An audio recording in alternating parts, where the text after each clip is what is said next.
삼위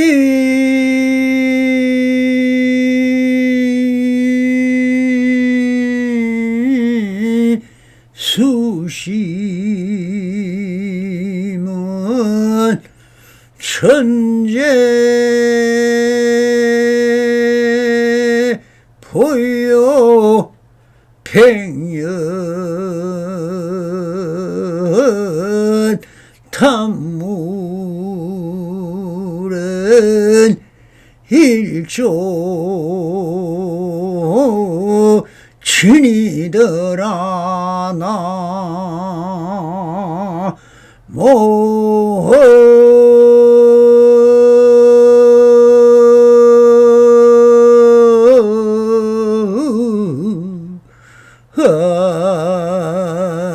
아이미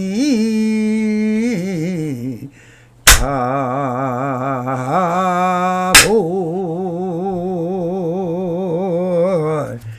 반갑습니다. 시망먹게 평안하신 우리 불보 살림들과 오늘도 이렇게 불불상응하옵니다. 평상심이 도입니다.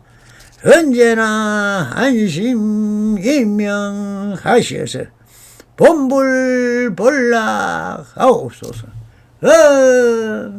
바람이. 자, 오늘도 조사선 우문록 실중하여 제26회 영년 놈인 줄 알았더니 먹통이로구나 하는 주제로 운문선사가 한때 법을 보이셨다. 주객 양쪽을 다 이어서니 그렇다면 도대체 무엇이겠느냐 하신 반선스님의 말씀을 들려주고는 말씀하셨다. 여기서 반선스님에 대하여 먼저 본 시간에 보설에 들었으니 넘어가고 오늘의 주제인 주객 양쪽을 다 이어선이라고 하신 말씀을 깊은 현지를 한번 논해 보겠습니다. 주객이란 주인과 손님이라는 상대성을 나타낸 말입니다. 선에서 말하는 체와 용의 도리, 나와 경계, 너와 나, 이것과 저것, 위와 아래, 크고 작은, 맑다와 흐리다, 깨끗하다 더럽다, 깊다 얕다, 좋다 싫다 등 모든 말이나 행동이나 생각은 다 차별성과 분별심 속에 이루어집니다. 이것이 상대성 이론이며 인연의 법칙이며 연기적 현상이며 흑백의 논리의 말이나 글이나 마음을 쓰면 전부 다 이분법적인 구성되어 있습니다.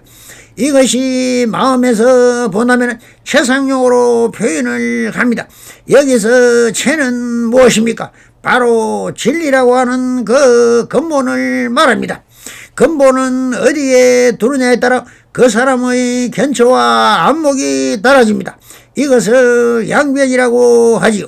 체와 용이 본래부터 다른 것인가 하는 의문이 있을 것입니다. 주로 선에서는 상차, 상조, 차조, 동시라는 말을 씁니다. 양변이 서로 맞고 서로 비추이니 막힘과 비추임이 동시이다라는 말입니다. 어둠과 밝음은 항상 함께 합니다. 밝음이 더 많은가 어둠인 그림자가 있으므로 형상이 나타나는 것입니다. 전혀 어두움밖에 없다면 그 어떠한 것도 드러나지 않습니다. 또 밝음만 있다면 빛을 바라볼 수 없습니다. 똑같은 원리는 밝음과 어둠의 두 가지가 함께 할 때에만 형상이 드러남을 비추어 수 있다는 것이듯이 이 둘은 항상 함께 하면서도 둘이고 둘이면서 또한 하나라는 것입니다. 이것을 불이법문이라고 하듯이 둘이면서 하나이니 일진법계이고 둘이면 편견이며 한쪽으로 집착하는 독단적 단멸론에 빠진 것이오. 이슬람교 같은 종교가 대중을 노예화하고 종교의 율법이 바로 헌법이고 법이 되는 최악의 악마가 되어 버리는 것입니다. 그러므로 이어지는 양쪽을 다 이선이라고 하는 것은 이 양변의 서로가 이것이 있으므로 저것이 있고 저것이 있으므로 이것이 있고 이것이 없으면 저것이 없고 저것이 없으면 이것도 없다라는 양변을 취하면 바로 집착한 것인 것이고 상대성으로 차별적으로 분별적으로 이루어진 양변인 것입니다. 그러므로 이 양변을 개통하여 양변이 하나가 된다면 이것이 진정한 중도 정결인 것이 바로 깨달음이라는 것이며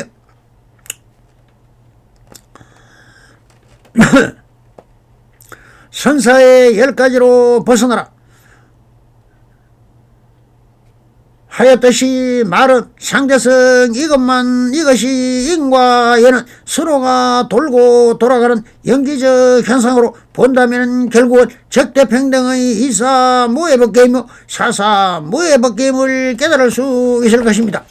이 주객인 양변을 다 이설이라고 하는 것은 이 양변을 다 벗어나서는 법성 원흉하여 하나가 될 때가 바로 보는 안욕따라 삼약 삼보리인 것입니다.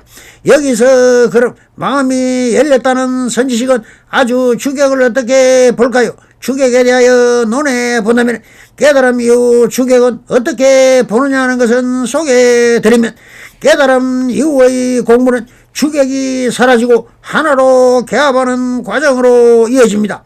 이원성이라는 경계를 허물게 되는 것이죠. 실질적인 이원성이 아닌 각자가 나라는 아상을 통해 만든 경계이기에 갈고 닦는 수행을 통해 허무는 것이 아닙니다. 근원에서는 나누어 바가 없기에 분별망상의 착각에서 벗어나면 본래 생겨난 바도 없고 사라진 바도 없는 것입니다. 상이 허망하여 진실이 아닌 줄 안다면 열애를 보리라 하는 있는 것도 아니고 없는 것도 아니며 있지도 않고 없지도 않습니다. 머리로 이해할 수 없는 이것을 공이라고 합니다. 색적시공 공조시색의 연기에서 눈을 뜨게 됩니다. 선에서는 마음을 본다고 하여 견성이라고 합니다. 공부인으로서는 참 대단한 성과이나 연기를 깨달은 것은 아닙니다. 여전히 깨달음과 깨달은 나가 따로 있습니다. 이후에도 끊임없는 경계는 오고 갑니다. 그럼에도 불구하고 다시 이 자리로 천천히 돌아옵니다. 나중에는 묶이거나 말거나 빠르지는 이 나라로 돌아옵니다. 관념 속에 과거와 미래를 오가던 섭이 점차 줄어들고 눈앞에 머뭅니다. 결국 오가던 달이 맞아 끊어집니다. 이것이 부동지입니다.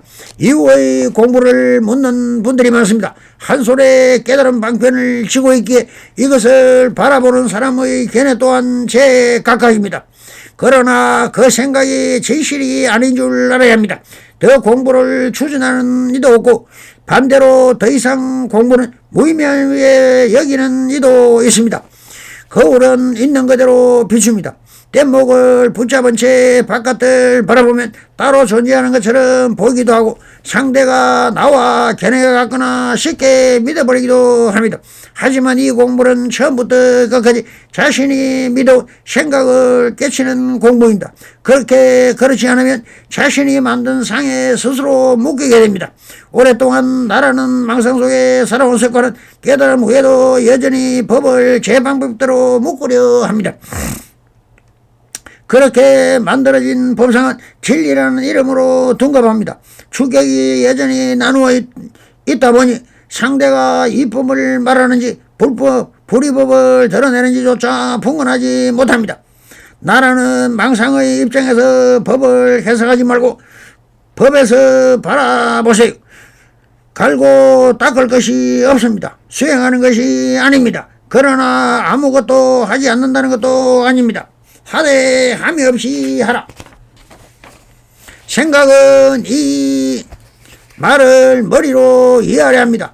인과라는 생각을 내려놓고 무엇을 가리키고 있는지 그 낙처를 확인해야 합니다. 말은 임시로 세워진 것일 뿐입니다. 그래서 방편이라 부릅니다. 세운 말은 허물어지고 그 안에 내포된 의미는 공중으로 흩어집니다. 붙잡으면 상이 되고 낙처 돌아갈 곳을 알게 되면 그것이 약이 됩니다. 머물 견해가 없습니다. 법에는 그런 사건이 없습니다. 침묵으로 법을 세우면 듣는 이는 침묵이 법을 드러낸 줄 착각하기 쉽습니다. 그래서 언어를 통해 말로 닿을 수 없는 그것을 가리키는 것입니다. 주객이 사라지면 더 이상 법을 구하거나 깨달음과 공부를 따로 찾거나 마음이라는 것이 따로 있다고 할 필요가 없어집니다. 안팎이 한바탕이며 나눈 경계가 없기 때문입니다. 따로 진리를 찾는 이유가 없습니다. 모든 것은 이미 그것이기 때문입니다. 법은 그럴듯한 흉내를 내거나 깨달음이라는 이름으로 포장하거라는 이것을 알 안목이 없을 수 있습니다. 정말 그렇습니다. 쉽게 상을 따라가게 됩니다. 견해를 진실이라 쥐지 마십시오. 법상을 쥐고 있는 이 뗏목인 줄 알고 버린 이 공부의 생편은 연기에 있습니다. 계합, 안팎이라는 경계가 사라지면 스스로 불이법에 녹아들기 상대가 이 법을 말하고 깨달음을 흉내내는지 정확히 낙처를 가리키는지 애쓰지 않고도 알게 됩니다. 신통이 있어서일까요? 아니요. 법에는 나눔이 없다고 했습니다. 깨달은 사랑과 깨달은이라는 주객이 따로 있기에 그렇습니다. 한 번의 법이라는 이름을 방편으로 지고 있으니 나뉘어 보는 것입니다. 지고 있어야 자제하게 아닙니다. 질 것이 없어야 비로소 자제한 것입니다. 억무소주 이생이심이라 응당 어디에도 머무 없이 그 마음을 열지니라. 이것이 깨닫고 나면은 상과 하나가 되는 것입니다. 생각을 쓰고 싶으면 쓰고 내려놓고 싶으면 내려놓고 그저 그렇게 살아가면 될 일입니다. 다음 문맥은 무엇입니까? 주객 양쪽을 다 이었으니 그렇다면 도대체 무엇이겠느냐 하신 반선스님의 말씀을 들려주고 말씀하셨다. 주객 양쪽을 다 이었으니 그렇다면 도대체 무엇이겠느냐. 우리 불보살님은 대체 무엇이겠습니까? 상대성인 불법과 차별이 사라진 절대적인 세계는 오직 직업력이 있는 그대로인 제법이 실상이라는 것입니다. 모든 것은 그 사람의 마음에서 본다면 지금 여기에 빛의 화연으로 드러난 형상은 있는 그대로 색입니다. 색과 공의 차이는 형상으로 드러남이 인식하게 있는 것이고 드러나지 않으면 다 공인 것입니다. 그런 공과 색이 다른가? 아니라는 것입니다. 형상으로 드러나서 마음에 인식되면 색이고 인식되지 않으면 공이니 색적 시공이요 공적 시색인 듯이 모든 것은 미진의 모임과 흩어질 뿐인 것 같은 미진으로 되어 있습니다. 마음의 체와 용도 다르지 않습니다.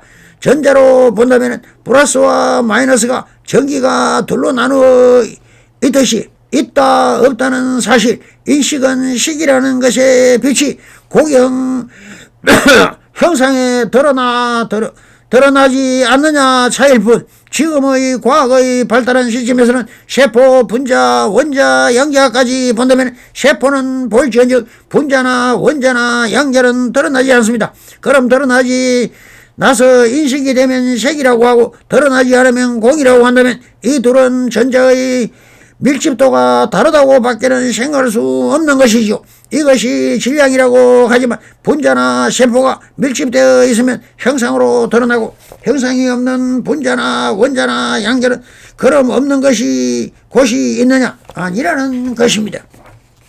그 질량의 차이니 모든 형상이나 공이나 다 전자나 원자력에서 본다면 이것이 최상용으로 되어 있습니다. 즉 알파, 베타, 감마라는 전자가 전자로 형성되어 있지요. 그러나 단지 우리의 인식작용으로는 감독되지 않지만 온 우주는 이 전자파로 더욱더 깊이 보면 양자라는 것을 있는 것도 아니요 없는 것도 아니며 현미경으로 모든 세포를 100억 배로 키워보니 그 또한 실체가 없더라는 것입니다. 그러면 아무것도 없느냐? 이것 또한 아니라는 것입니다. 아인슈타인은 양자를 보는 사람의 마음에 따라 달라지는 이것이 불교에서 말하는 마음이라고 하였습니다. 그러니 마음에서 말하는 성품에서 본다면 세 가지가 되어 있듯이 체에 해당하는 원성실성, 용에 해당하는 이타기성, 상에 해당하는 변계 소입성으로 되어 있다는 부처님의 불화는 영산 당시에도 전기도 없고 원자도 없고 양자학도 없었는데 이를 어찌 알았는지, 소름 끼치도록 이 삼남한상을 다 파악할 수 있었는지 부사의한 일이라 해야 하지 않겠습니까?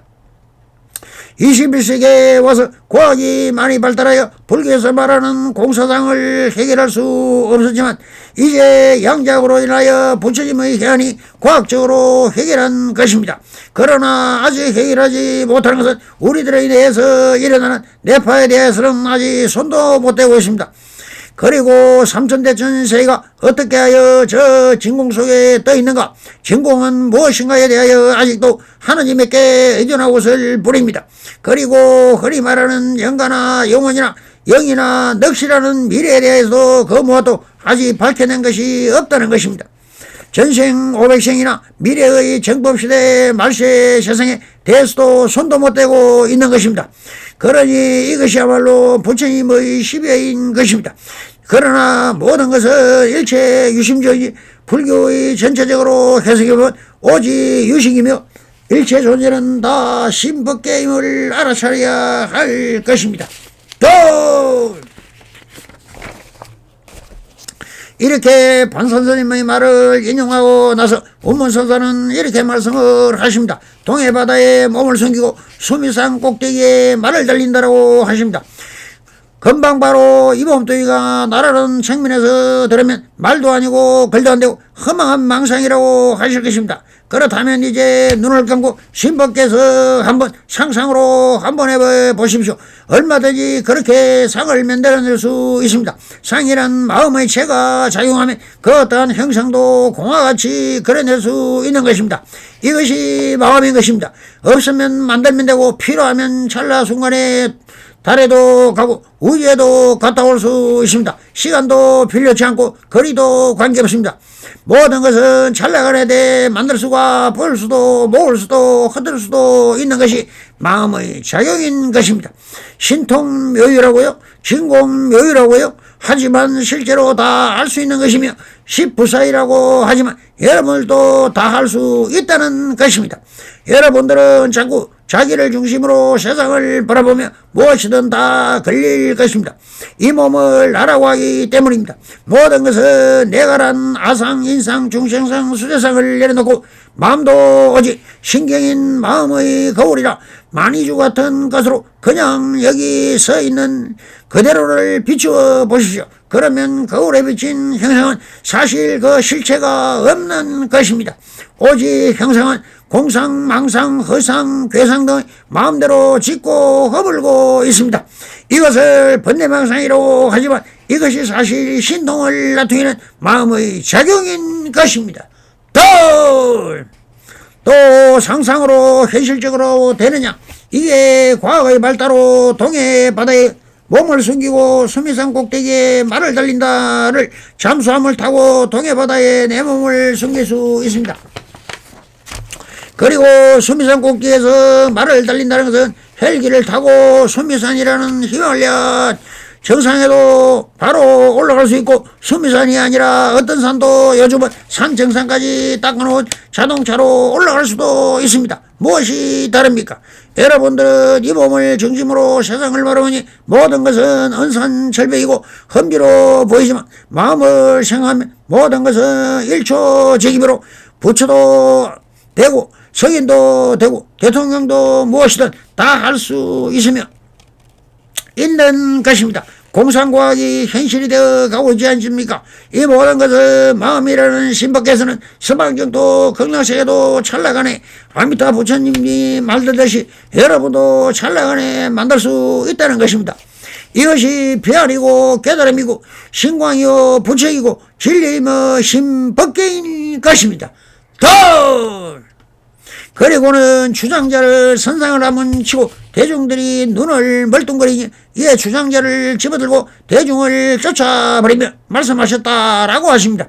그리고 수행이란 마음을 밝히는 것이 몸을 밝히는 것이 아닌 것입니다. 불교 경전도 다 마음 이야기인 것임을 바로 깨달으면 바로 모든 명식도 다 될 수 있고 허물 수도 있는 것입니다. 그래서 주장자로 선상을 한번 치지라는 것은 원문선사의 마음의 작용과 상을 보여주신 것입니다. 그런데 옆에 있던 대중들이 행위만을 보고 놀라서 깜짝 놀라고 했습니다. 그러니 경계에 끌려가 개신세가 아니겠습니까? 그래서 주장자로 몽땅 두들겨 패면서 쫓아내 버렸던 것입니다.